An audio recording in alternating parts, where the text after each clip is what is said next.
ሰላም ጤና ይስጥልኝ። አርዕስተ ዜናውን በማስቀደም ዕለታዊ መረጃዎችን የምናሰማችሁ ይሆናል። በአማራ ክልል በዛሬው ዕለት ከባድና ምድር አንቀጥቅጥ የሆነም የተቃውሞ ሰልፍ ሲካሄድ በተመሳሳይ በርካታ ወታደሮች በአፈሙዝ ሰይፍ ተገደሉ። ህዝቡ በሰልፍ ፋኖ በሰይፍ በክልሉ የጥላት ብልጽግና ቡድንን ሲያርበደብዱት ውለዋል። በአማራ ክልል የተለያዩ አካባቢዎች ከምርጫ በፊት ህልውናችን ይረጋገጥ በሚል ምድር አንቀጥቅጥ የተቃውሞ ሰልፍ ሲካሄድ ውሏል። በክልሉ ፋኖ በተቆጣጠራቸው ቀጠናዎች የአማራ ህዝብ የህልውና አደጋ በምርጫ ይቀለበስም በማለት ሰፊ የተቃውሞ ሰልፍ ተደርጓል። በተመሳሳይ በምዕራብ አማራ ቀጠና በሞጣና በሙገር ከተሞች በተደረገ ውጊያ በርካታ ወታደሮች ሲደመሰሱ በርካቶች እጅ ከፈንጅ መማረካቸው ታውቋል። በተጋድሎ ከቡድን መሳሪያዎች ጀምሮ በርካታ የነፍስ ወከፍ ክላሽንኮቭ መሳሪያዎች ተማርከዋል። ወታደራዊ ተሽከርካሪዎችና ካምፖችም ወድመዋል። መረጃዎቹን በዝርዝር ታደምጧቸዋላችሁ። በሌላኛው መረጃችን በወገራ ወረዳ ሚጦ በተባለ አካባቢ በተደረገ ተጋድሎ ፋኖ ስልታዊ የሆነም የመከላከልና የማጥቃት እርምጃዎችን በመውሰድ አንጸባራቂ ድል ተቀዳጀም። በተያያዘ የጎንደር የበጋሻው ክፍለ ጦር አርበኞች በገደብዬ ከተማ የመሸገውን የጥላት ኃይል አይቀጡ ቅጣት በመቅጣት ከባድ ኪሳራ አከናንበውታል። በተጋድሎው 45 ያገዛዙ ወታደሮች ተገድለዋል። 25 ወታደሮች ደግሞ ክፉኛ ቆስለው በሞትና በሕይወት መካከል ይገኛሉ። መረጃውን በዝርዝር ታደምጡታላችሁ። በሌላኛው መረጃችን ሰልፍ ለመበተን የተንቀሳቀሰው ያገዛዙ ሰራዊት ተመቶ ተመለሰም። በመዘዞ ከተማ የተካሄደውን ህዝባዊ ሰልፍ ለመበተን የአየር መቃወሚያ ዙ-23 ይዞ ውጊያ የከፈተው ያገዛዙ ኃይል በፋኖ ከባድ እርምጃ ተወስዶበት ሙትና ቁስለኛውን አዝረክርኮ ወደ መጣበት ተመልሷል። መረጃውን በዝርዝር ታደምጡታላችሁ። የአሜሪካ ውጭ ጉዳይ ሚኒስተር በኢትዮጵያ ወደ ተለያዩ ክልሎች የሚደረግ ጉዞ ፍጹም የተከለከለ መሆኑን የሚያሳስብ የጉዞ ማስጠንቀቂያ አውጥቷል። መረጃዎቹን በዝርዝር ይዘናቸዋል። ጤና ይስጥልኝ፣ እንደምን ዋላችሁ። ከመረብ ሚዲያም እነዚህንና ሌሎች የዛሬ መጋቢት 24 2018 ዓ.ም የግንባርና ሌሎች መረጃዎችን አጠናቅረን ይዘን ቀርበናል። አብራችሁን ቆዩ።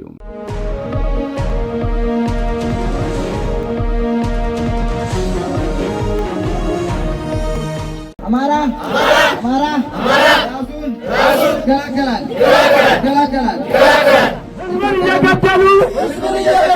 ህዝብን እየገደሉ ምርጫ ማለት የህልም ቅዠት ነው። ወደ ቀዳሚው መረጃችን እናልፋለን። በአማራ ክልል በዛሬው ዕለት ከባድና ምድር አንቀጥቅጥ የሆነ የተቃውሞ ሰልፍ ሲካሄድ በተመሳሳይ በርካታ ወታደሮች በአፈሙዝ ሰይፍ ተገደሉ። የተለያዩ አካባቢዎች ከምርጫ በፊት ህልውናችን ይረጋገጥ በሚል ምድር አንቀጥቅጥ የተቃውሞ ሰልፍ ተካሂደዋል። በክልሉ ፋኖ በተቆጣጠረው ቀጠና የአማራ ህዝብ የህልውና አደጋ በምርጫ ይቀለበስም በሚል ነው የተቃውሞ ሰልፉ የተደረገው። አገዛዙ በቀጣይ ያደርገዋል ያለው ምርጫ ለምሳሌ የሚደረግ ሐሰተኛ ምርጫ ነው ያሉት ሰልፈኞቹ ምርጫው የስሙላ ነው፣ መከራችን ግን የእውነት ነው ሲሉ አጽንኦት ሰጥተው ተናግረዋል። ምክትል ጠቅላይ ሚኒስትር አብይ አህመድ 8ኛ ዓመት በዓለ ሲመቱን በሚያከብርበት ዛሬ መጋቢት 24 በመላው አማራ ክልል ምድር አንቀጥቅጥ የተቃውሞ ሰልፍ ተካሂዷል። አገዛዙ የስልጣን ዕድሜውን ለማራዘም የሚያጭበረብርበትን የምርጫ ካርድ ዋጋ ያሳጣም አስተዳደር መዋቅሩ መበተኑን በጉልህ ያሳየም የአገዛዙን ኃይል ሚዛን ያዛባ ገዢው ቡድን በየዕለቱ የሚነዛውን የሐሰት ፕሮፓጋንዳ ያጋለጠ ሰልፍ ነው ተብሏል። አገዛዙ ከተመረጠለት ጀምሮ በአማራ ህዝብ ላይ ሞት አውጆ ከክልሉ ውጭና ከክልሉ ውስጥ የሚገኙ አማራን በድሮንና በጀት ጭምር እየጨፈጨፈ በጅምላ እያፈናቀለና በጅምላ እያሰረ እያሳደደ ይገኛል። አሁን ደግሞ በምርጫ ስም ድጋሚ የ5 ዓመት ጊዜ በህጋዊነት ስም በመቆየት ተጨማሪ አማራ ህዝብን ለመጨፍጨፍ ምርጫ በሚል እንቅስቃሴ ጀምሯል። ህዝቡም ይሄንን እኩይ እንቅስቃሴን ተቃውሞ ነው በዛሬው ዕለት ምድር አንቀጥቅጥ ሰልፍ ያደረገው። በሰልፉ ላይ የተለያዩ መፈክሮች ተሰምተዋል። እነርሱም ሰላም ሳይኖር ምርጫ ሊኖር አይችልም። ጦርነትና ምርጫ አብረው አይሄዱም። አገዛዙ በኃይል እንጂ በምርጫ አይወገድም። ምርጫችን ፋኖ ነው። የምርጫ ህግ በጦርነት ውስጥ አይሰራም። ለአገዛዙ የውሸት ምርጫ ጆሮ የለንም። ምርጫ ለማድረግ አስቻይ ሁኔታ የለም። ምርጫ ለአገዛዙ ጊዜ መግዣ ነው። በውሸት ምርጫ ቁማር ላይ የሚሳተፍ አማራ ቢኖር ታሪክ ይቅር አይለውም። በዚህ በዘር አጥፊ ሁለንተናዊ ጦርነት የህልውና አደጋ ለተጋረጠበት ህዝብ ምረጥ ብሎ መጠየቅ በህዝብ መቀለድ ብሎ መናቅ ነው።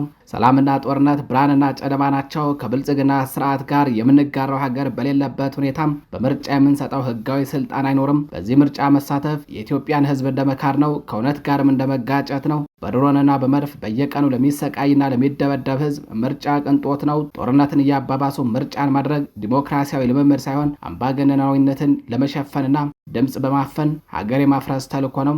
ይሄ ምርጫ ሳይሆን በህዝብ ሰቆቃ ላይ የሚታወን ድራማ ነው። ተቃዋሚ ፓርቲዎች ስለ ሰብአዊነት ስትሉ ብቻ ከዚህ በህዝብ ሰቆቃ ላይ ከሚታወን የድራማ ምርጫ ራሳችሁን አግልሉ። ለመሆኑ ግን እስከ ምርጫው ትቆያላችሁ ወይ?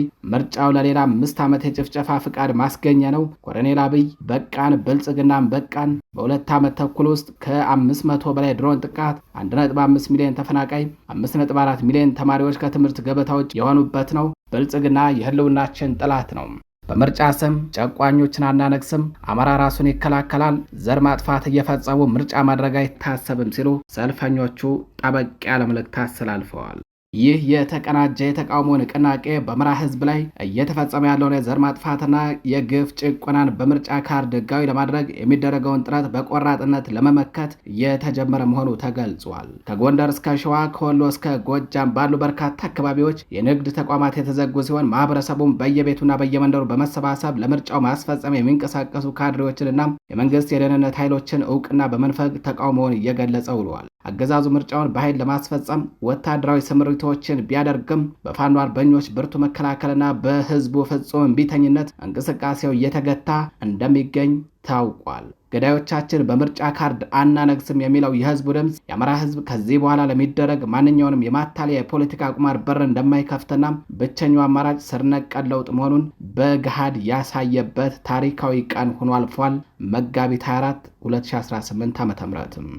የተከበራችሁ አድማጭ ተመልካቾቻችን ከግንባር መረጃዎቻችን በኋላም የሰልፉ ቪዲዮዎችን የምንጋብዛችሁ ይሆናል። ወደ ግንባር መረጃዎቻችን እናልፋለን። ከሰልፉ ጎን ለጎን በርካታ ወታደሮች በሰይፍ አልቀዋል። በክልሉ የተለያዩ ቀጠናዎች ፋኖ ከባድ ተጋድሎዎችን በማድረግ አንጸባራቂ ድል ተቀዳጅቷል። ቴዎድሮስ ባወጀው ዘመቻ መንበረ ጌታዬ በሙገር አንድ ሙሉ የጠላት ሬጅመንትን በመደምሰስ አንጸባራቂ ድል ተቀዳጅቷል። የሬጅመንቱ አዛዦችንም እጅ ከፈንጅ ይዟቸዋል። በአማራ ፋኖ ብሔራዊ ንቅናቄ ቴዎድሮስ 54ኛ ክፍለ ጦር ዛሬ መጋቢት 24 2018 ዓ.ም ከንጋት 11 ሰዓት ጀምሮ በወሰደው እጅግ አስደማሚና መብረቃዊ ኦፕሬሽን በአገዛዙ ሰራዊት ላይ ከፍተኛ ወታደራዊ ኪሳራ ደርሷል። ዘመቻ መንበረ ጌታዬ በሚል መጠሪያ የተካሄደው ይህ ጥቃት በሙገር አካባቢ ሰፍሮ የነበረን አንድ ሙሉ ሬጅመንት የጠላት ኃይልን በመደምሰስና በመማረክ መጠናቀቁ ታውቋል። የ54ኛ ክፍለ ጦር አርበኞች የጀግናውን መንበረ ጌታዬን መስዋዕትነት 1ኛ ዓመት መታሰቢያን በልዩ የጦር ሜዳ ገድል በመዘከር ነው የጠላትን ኃይል አይቀጡ ቅጣት በመቅጣት ድል የተቀዳጁትም። በሙገር ግንባር አንድ ሙሉ ሬጅመንት ከአገልግሎት ውጭ ሲሆን የተረፈው የሰው ኃይል ደግሞ ሙሉ በሙሉ ተማርኳል። በዚህ ስኬታማ ኦፕሬሽን የአገዛዙ የሻለቃ አዛዥን ጨምሮ በርካታ ወታደሮች መማረካቸው የተገለጸ ሲሆን በርካታ የጦር መሳሪያዎችና ወታደራዊ ቁሳቁሶችን በፋኖ አርበኞች ቁጥጥር ስር ውለዋል። ጥቃቱ የታቀደበትና የተፈጸመበት ፍጥነት የአገዛዙ ሰራዊት ራሱን ለመከላከል እንኳን ጊዜ እንዳያገኝ ያደረገ ስልታዊ ብቃት የታየበት መሆኑ ተጠቁሟል። የቴዎድሮስ አርበኞች ይህንን ድል ለክቡር ሰማዕቱ መንበረ ጌታዬ መታሰቢያነት ያበረከቱ ሲሆን የጀግኖች መስዋዕትነት ለትግሉ ስንቅ እንጂ ለሽንፈት እንደማይዳርግ በተግባር አሳይተው ውለዋል። ወደ ሌላኛው መረጃችን አለፍን። በወገራ ወረዳ ሚጦ በተባለ አካባቢ በተደረገ ተጋድሎ ፋኖ ስልታዊ የሆነ የመከላከልና የማጥቃት እርምጃዎችን በመውሰድ አንጸባራቂ ድል ተቀዳጅቷል። በተያያዘ የጎንደር የበጋሻው ክፍለ ጦር አርበኞች በገደብዬ መሽጎ በነበረ የጠላት ኃይል ላይ እርምጃ በመውሰድ ከባድ ኪሳራ አከናንበውታል። በበላይ ዘለቀ ጎንደር የበጋሻው ክፍለ ጦር ስራ የሚገኙ የአጥናፉ ብርጌድ አርበኞች ከሚጦ እስከ ደልዳሊት እንዲሁም ከሚጦ እስከ ወርቅ ዳሞ ድረስ የጠላት ኃይልን ያሳደዱ ከባድ እርምጃ ወስደውበታል።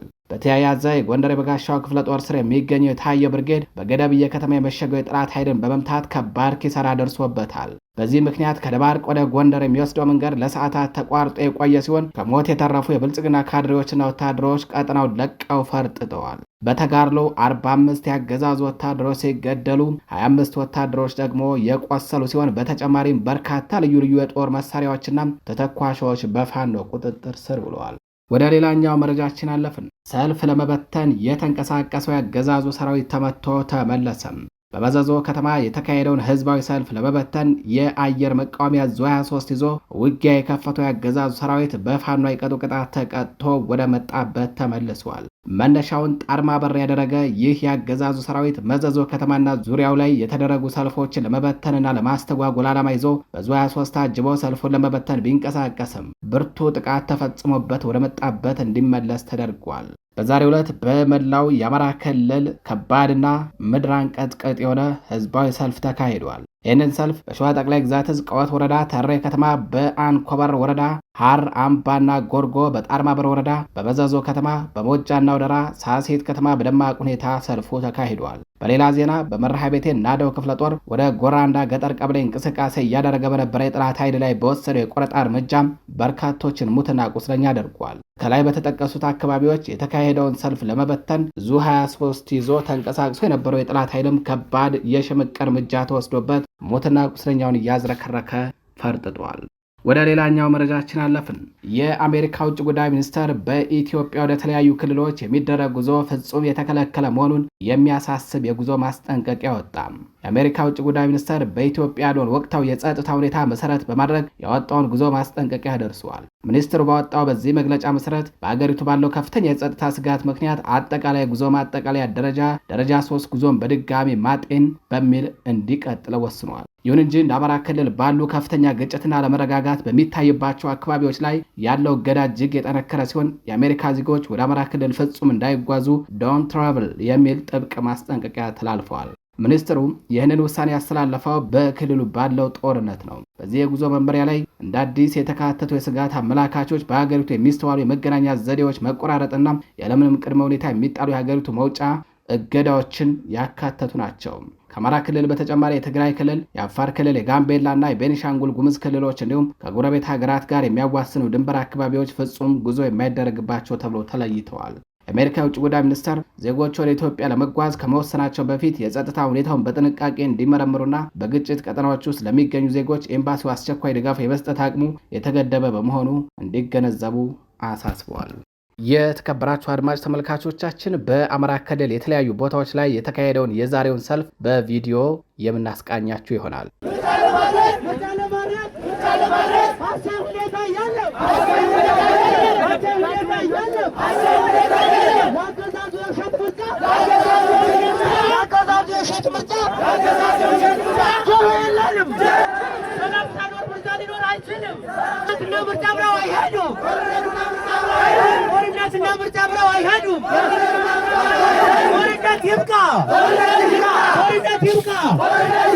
ሰላም ሳይኖር ምርጫ ሊኖር አይችልም። ሰላም ሳይኖር ምርጫ ሊኖር አይችልም።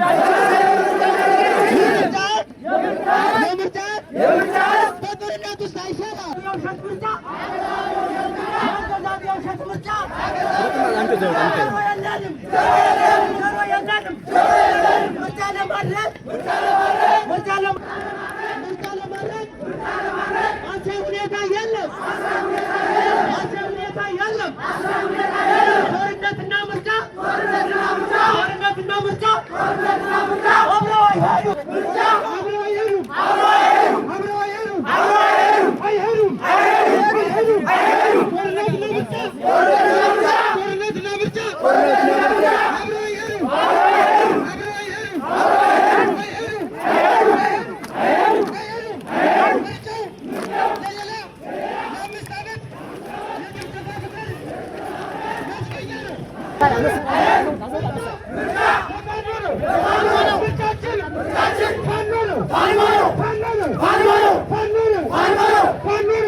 በማን ላይ የሚሳተፍ አማራ ቢኖር ብልጽግና በቃን። አብይ አህመድ በቃን። አብይ አህመድ በቃን። በምርጫ ሰበብ አምባገነን አናነግስም አናነግስም አናነግስም። ኮሎኔል አብይ በቃን። ኮሎኔል አብይ በቃን። ብልጽግና በቅቶናል። ብልጽግና በቅቶናል። ምርጫችን ፋኖነት ነው። ምርጫችን ፋኖነት ነው። ምርጫችን ፋኖነት ነው። ፋኖነት ነው። ፋኖነት ነው። ፋኖነት ነው። ፋኖነት ነው። ብልጽግና ብልጽግና በቅቶናል። በቅቶናል። በቅቶናል። ብልጽግና ጨፍጭፎናል። ጨፍጭፎናል። ጨፍጭፎናል። በምርጫ ስም በምርጫ ስም አምባገነን አናነግስም አናነግስም። ጦርነት በቃን። ጦርነት በቃን። አብይ ይውረድ። ብልጽግና ይወረድ። ብልጽግና ይወረድ። ይወረድ። ይወረድ። ምርጫችን ፋኖነት ነው። ፋኖነት ነው። ፋኖነት ነው። ፋኖነት ነው። አብይ አህመድ አሸባሪ ነው። ብልጽግና ይውረድ። ብልጽግና ይውረድ። ሰው እንደሌለበት ምርጫ የለም። የጦርነት ምርጫ የለም። የጦርነት ምርጫ የለም። ምርጫ የለም። አብይ በቃን። ኮሎኔል አብይ በቃን። ኮሎኔል አብይ በቃን። በምርጫ ስም በምርጫ ስም ለህዝብ ስቃይ መዘጋጀት፣ ህዝብ ለመጨፍጨፍ መዘጋጀት በቃን። በቃን። በቃን። በቃን። አብይ በቃን። ኮሎኔል አብይ በቃን። ብልጽግና በቃን። ብልጽግና በቃን። ብልጽግና በቃን። ምርጫችን ፋኖነት ነው። ምርጫችን ፋኖነት ነው። ፋኖነት ነው። ፋኖነት ነው። ከምርጫ በፊት እንውጣ። ከምርጫ በፊት እንውጣ። ከምርጫ በፊት ሰላም። ከምርጫ በፊት ሰላም። አገዛዙ ኃይል እንጂ በምርጫ አይወገድም። አገዛዙ ኃይል እንጂ በምርጫ አይወገድም። ፋኖ ነው። ምርጫችን ፋኖነት ነው። ፋኖነት ነው። ህዝብን እየገደሉ ህዝብን እየገደሉ ምርጫ ማለት የህልም ቅዠት ነው። የህልም ቅዠት ነው። አማራ ራሱን ይከላከላል። የታቀደው ምርጫ እኩልነት አይኖረውም። ኖሞር ኮሎኔል አብይ አህመድ ፋሽስት የእውነት የሞትን የውሸት አንመርጥም። በምርጫ ስም ተቋዮችን አናነግስም። አማራ ራሱን ይከላከላል።